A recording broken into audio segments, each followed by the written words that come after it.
So this is my chapter 2 presentation. The main thing that I think this chapter is trying to show us was that there are two main providers of school health services, teachers and school nurses. Teachers, their role that I found was that their job is to identify any problems that they see in their classroom, whether it's emotional, behavioral, or physical, and the school nurse would take it from there, and they're there to help with any emergencies that may happen, any preventative care that's already known about,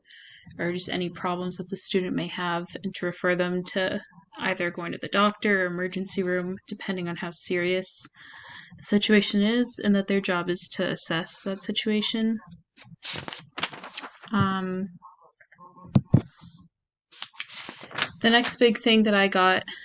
from this chapter that I also learned about was school-based health centers. These are healthcare places for undeserved children and youth who either don't have insurance or have parents or family or whoever their guardians are that have to work and cannot take them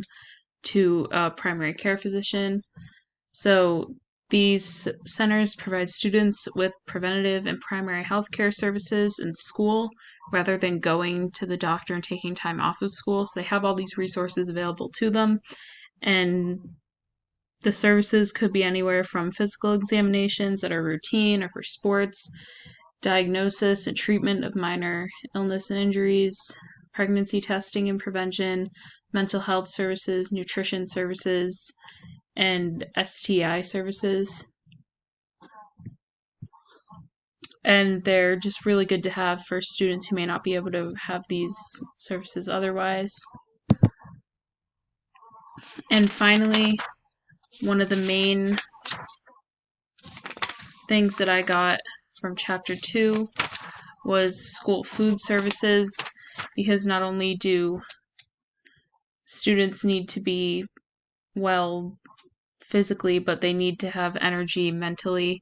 And one of the most important things is breakfast, to make sure students are energized and ready to take on the day, and that affects their mood throughout the day. So the school breakfast program is one that almost all public schools have, and allows the students who may not be able to have breakfast at home due to parents working or insufficient funds, they're able to have